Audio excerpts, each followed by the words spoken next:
Some people walk into your life so quietly, you don't even notice the moment everything changes. Dante O'Neill was a man who had learned to live without needing anyone, until the morning a woman showed up at his door and didn't treat him like he was broken. She didn't try to fix him. She didn't look at him with pity. She just stayed. And somehow, that was the one thing he had no defense against. This is the story of two people who were both carrying something heavy and found, without looking for it, that the weight felt lighter when the other one was near. If you've ever been seen by someone exactly when you needed it most, this one is for you. Don't forget to subscribe, hit that like button, and drop a comment telling us where you're watching from. We love hearing from you.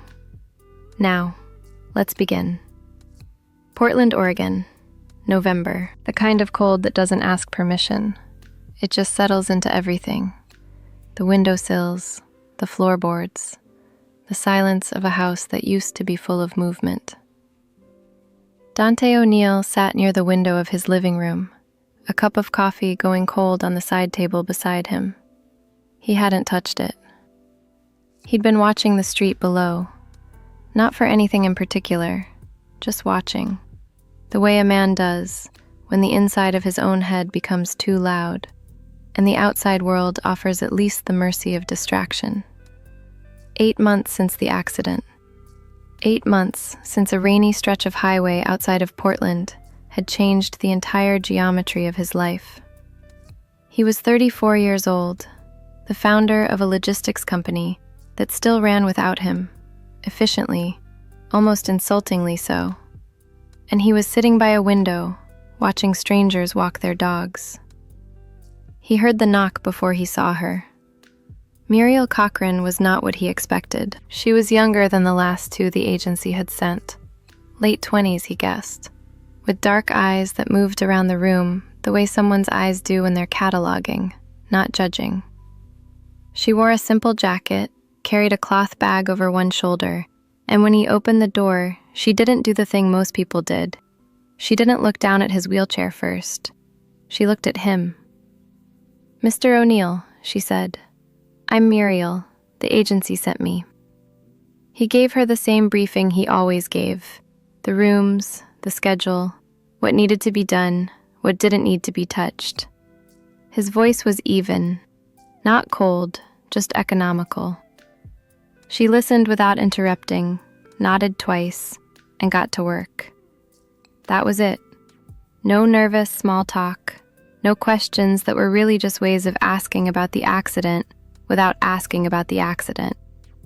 By noon, the kitchen smelled like lemon and warm air. By 2, the living room had been reorganized in a way Dante couldn't immediately explain. Nothing dramatic, just shifted, angled, opened up, and he realized he could move through it more easily than before. She hadn't said a word about it.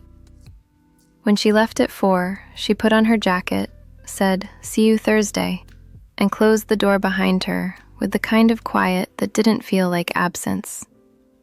Dante looked at the room around him. He couldn't decide if he was unsettled or relieved. By Thursday morning, without meaning to, he already knew it was the second one. Thursday came with a low gray sky and the smell of rain that hadn't decided whether to fall yet. Muriel arrived 7 minutes early, which Dante noticed because he had been in the hallway when he heard her key turn in the lock. The agency's spare, left on the counter the first day. He hadn't moved back to the window fast enough to pretend he hadn't been close to the door. She came in shaking the cold off her jacket, cheeks flushed from the walk from the bus stop 2 blocks away. She didn't own a car. He'd figured that out without asking. There were small things she let slip without meaning to. The way she checked her phone for bus times before leaving. The particular damp that came with her on rainy mornings that wasn't the kind you got stepping out of a vehicle. "It's getting cold fast this year," she said, hanging her jacket near the door. "It always does," Dante said. "Portland doesn't believe in transitions." She smiled at that. Just briefly, the corner of her mouth lifting before she turned toward the kitchen. It was the first time he'd made her smile, and he was surprised to find he registered it somewhere in his chest before his mind caught up. He told himself it was nothing. He almost believed it. Muriel moved through the apartment with the same quiet efficiency as before, but Dante found himself more aware of her this time. The way she tucked a loose strand of hair behind her ear when she leaned over the counter. The faint sound of her humming something he didn't recognize. Low, unhurried, like she forgot she wasn't alone. She had a kind of presence that didn't demand attention, but collected it anyway, the way a warm light does in a cold room. He was reviewing quarterly reports on his laptop when she appeared in the doorway of his office. "There's a hinge on the bathroom cabinet that's loose," she said. "It's going to come off if it's not fixed. I didn't touch it, but I thought you should know." He looked up. She was leaning slightly against the door frame, arms crossed. Not uncomfortable exactly, just contained. She had that quality, he was realizing, a kind of self-possession that didn't need the room to confirm it. "I'll call someone," he said. "You don't have to. I can fix it. I just need a screwdriver." He stared at her for a moment. "You can fix a cabinet hinge?" "I can fix most things," she said simply, without pride. Just fact. He found the toolbox in the hall closet and handed it to her without another word. 20 minutes later, the cabinet was solid. She returned the toolbox without making it a moment, no waiting for a thank you. But he gave her one anyway, and she looked at him like it surprised her, which told him more about her life than anything she'd said so far. That evening, after she left, Dante sat in the stillness of the apartment and noticed something that hadn't been true 8 months ago, or even 8 days ago. The silence felt different when she was the one who had just left it. Less empty. Like something warm had been there, and the room was still holding the shape of it. He closed his laptop and didn't open it again. 2 weeks in, the schedule had quietly shifted. Not officially. No one had said anything about it. But Muriel was coming 4 days a week now, instead of 2. And neither of them had made a point of acknowledging how that had happened. It had started with the cabinet hinge. Then a Tuesday, when she'd come to drop off some paperwork the agency needed signed, and ended up staying 2 hours because the heating unit in the hallway was making a sound it shouldn't. Then a Thursday that stretched past her usual time, because they've gotten into a conversation about Portland's obsession with artisan coffee that had somehow lasted 40 minutes, and left them both surprised at themselves. Dante told himself it was practical. The apartment needed consistent attention, that was all. Muriel told herself the same thing on the bus ride home, watching the city blur past the window, her hands wrapped around her phone like an anchor. She was not the kind of woman who let herself want things that didn't make sense. She had learned that early, first from a mother who sacrificed everything quietly, and still lost. Then from a series of situations that taught her the difference between what was real and what she was romanticizing because she was tired and lonely and human. She knew the difference. She was good at knowing the difference. She was less good at it on the mornings when Dante looked up from his laptop as she walked in, and something in his expression shifted, barely, almost imperceptibly, like a room that gets 2 degrees warmer when someone opens the right window.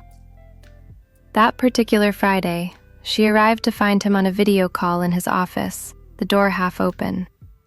She moved quietly through the apartment, giving him space, but she caught fragments, numbers, timelines, the measured authority in his voice that was different from how he spoke to her, sharper, more guarded. She found herself pausing near the hallway, not to eavesdrop, but because the contrast caught her off guard.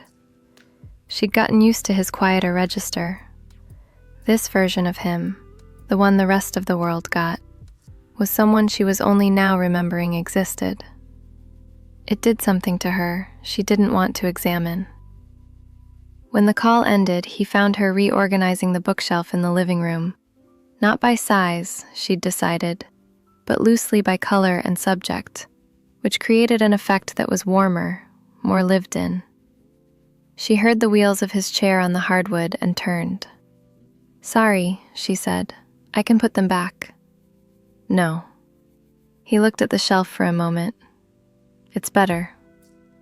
He said it like it cost him something, like he wasn't used to things being better and wasn't entirely sure how to hold that.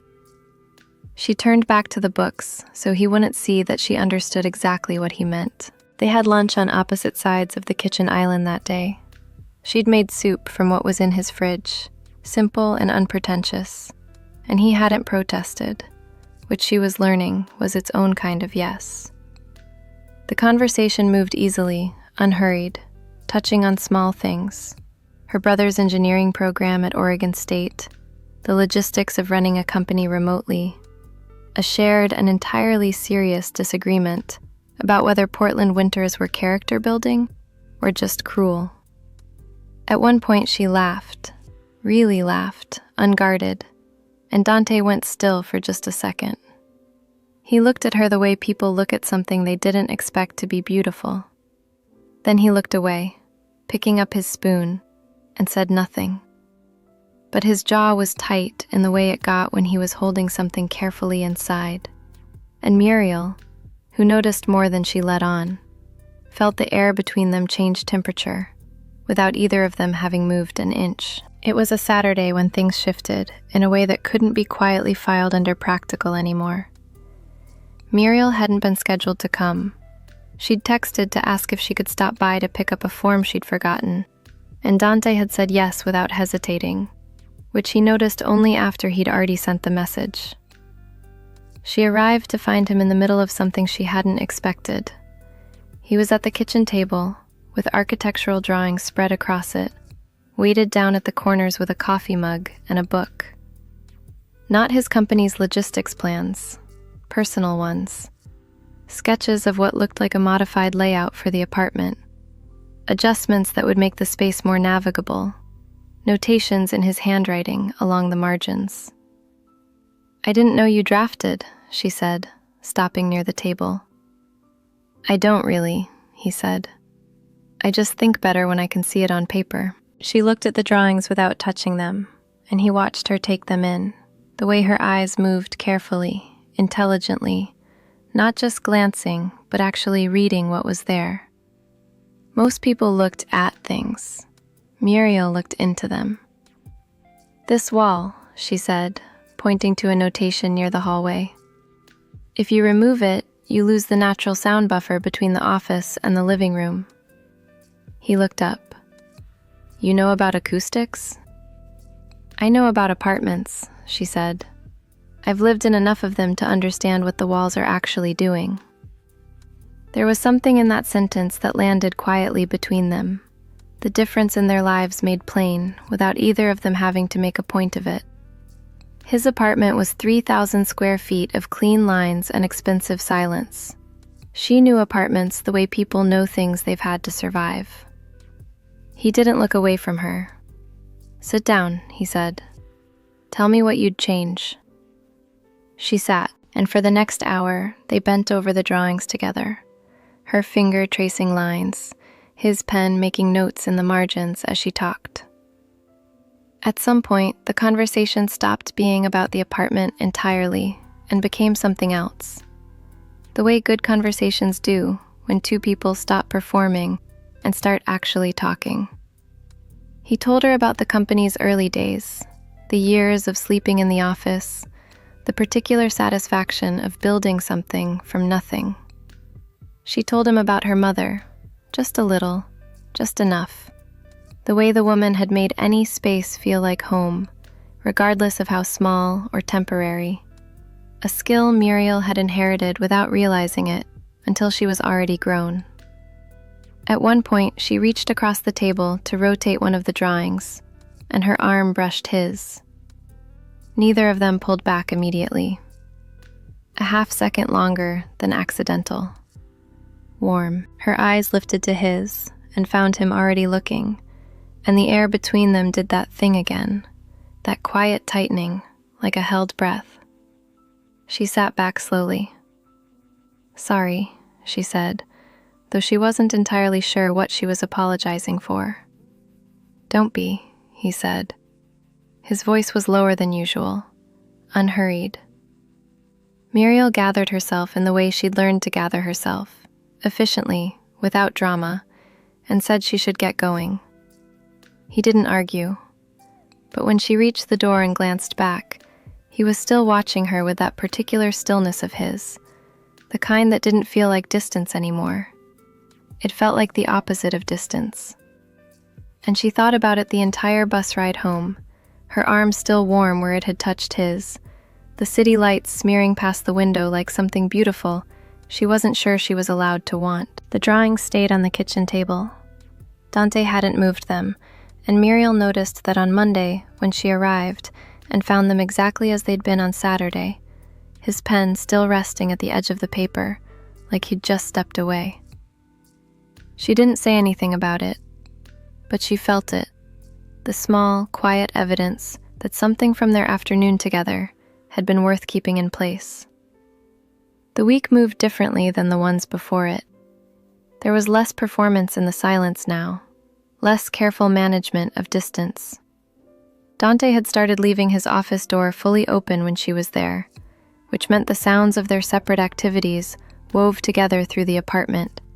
His keyboard, her movements, the occasional exchange that floated naturally from one room to the other, without needing a reason. On Wednesday, he asked if she wanted coffee before she started, which was new. She said yes, and he made it, and they stood in the kitchen for a few minutes, doing nothing in particular, just existing in the same space, without the architecture of employer and employee holding them at arm's length. It was a small thing. It rearranged everything. Muriel was reorganizing the linen closet that afternoon when she heard him behind her. She turned to find him closer than expected, having come down the hallway quietly, and for a moment, neither of them adjusted the distance. He'd come to ask if she'd seen a particular folder. She told him it was on the second shelf of the office bookcase. He didn't move immediately. His eyes moved across her face in that unhurried way he had, like he was reading something and wasn't ready to stop. And Muriel felt her breath make a quiet decision to be less steady. "Thank you," he said finally, low, like the words meant more than they were carrying. She nodded and turned back to the closet, and heard him stay for just a moment longer before the sound of the hallway reclaimed him. That evening, he asked her to stay for dinner. Not formally, just, "I ordered Thai, there's too much of it." But it was the first time, and they both understood that. They ate at the kitchen table, the drawings still between them, talking with the ease of people who have quietly crossed some invisible threshold and are only now noticing they're on the other side. At one point, he reached over to move a container closer to her, and his hand covered hers briefly on the table. He stilled. She stilled. The touch was accidental, and then, for 3 full seconds, it wasn't. His fingers didn't move away. Neither did hers. When their eyes met, the space between them felt like a single held note, full, suspended, almost unbearable in the best way. He pulled back gently, not in retreat, more like someone setting something down carefully because they know it matters. "You should take the leftovers," he said quietly, "for your brother." She looked at him, really looked, and understood that he'd been listening to everything, to the small details she dropped without thinking, the edges of her life she never made a point of sharing. She gathered the containers slowly, her heart doing something she didn't have a name for yet. And when she said goodnight at the door, and he said it back, his voice had a warmth that hadn't been there 5 weeks ago. She stepped into the cold Portland night and realized, with the clarity of something she could no longer avoid, that she was in serious trouble. 3 days after Muriel left, the apartment had never been cleaner or felt more empty. Dante hadn't called the agency. He told himself he was still deciding. What he was actually doing was sitting with the specific weight of a silence that used to be neutral and now had her shape in it. The absence of her hum, her quiet footsteps, the particular way the morning light seemed less useful without someone else moving through it. John Hargrove's voice had been so casual, so offhand. "She's paid to be here, Dante." 7 words that had landed like a diagnosis, clinical and final, reframing every quiet moment, every accidental touch, every dinner that ran longer than it needed to. And Dante, who had rebuilt a company from a hospital bed, who had learned to navigate a world designed without him in mind, had let 7 words from a man he no longer fully trusted dismantle something he'd spent weeks carefully, cautiously building. He knew it was wrong by the second morning. He knew it, the way you know when you've made a decision from fear instead of truth. On the 4th day he called her. She didn't answer. He didn't leave a message, because what he needed to say didn't belong in a voicemail. It belonged face to face, without the cushion of distance. He was still holding his phone when he heard the knock. Muriel stood in the doorway, with no bag, no jacket from the agency, no professional reason to be there. Just herself, in a gray sweater and dark jeans, her dark eyes steady in the way they got when she'd made up her mind about something and wasn't going to be talked out of it. "I'm not here for work," she said. "I know," he said. "Come in." She stepped inside and didn't move toward the kitchen or the closet or any of the spaces that had belonged to the version of them that was easier to explain. She stayed near the door, close to him, and looked at him with the kind of directness that had undone him from the very beginning. "What John said," she started, "was wrong," Dante said. "And I knew it. He stopped, rebuilt. "I've spent 8 months being afraid of needing anything, and then you walked in and made it look safe. That scared me more than anything else has." Muriel was quiet for a moment. Then, softly, "I stopped coming here for the money a long time ago, Dante." "I know that too," he said. "I think I've known it since you fixed that cabinet without asking for a thank you." The distance between them dissolved, not dramatically, but honestly, the way real things do. She stepped closer, and he reached for her hand, and when she looked down at his fingers wrapped around hers, she felt the last wall in her chest come down without a sound. He drew her in gently. She leaned down, and when their lips finally met, it was slow and certain and warm. The kind of kiss that doesn't perform anything, that simply arrives, carrying the full weight of everything that came before it. She brought her hand to his jaw, and he held her, like she was something real he didn't intend to let go of. When they finally pulled back, she was still close enough that her forehead rested against his. "Stay," he said quietly. Not as an employer, not as a man who needed help. As someone who had found, against all his careful defenses, the one person who made the room feel whole. She smiled, that real, unguarded smile he'd been quietly collecting since the beginning.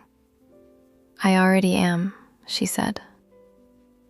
Outside, Portland was cold and gray and entirely indifferent to the fact that inside one apartment on the 4th floor, 2 people had just chosen each other on purpose. But the room was warm, and the silence, for the first time in a long time, felt exactly like enough. And that's where we'll leave them. Not at the beginning of something, but already inside it. Already home. If this story moved you, if you found yourself rooting for them from the very first quiet morning to this last warm moment, let us know. Rate this story from 1 to 10 in the comments. Your words genuinely mean the world to this channel and to everyone who helps bring these stories to life. Thank you for being here, for listening, and for giving these characters a place to exist. Until next time.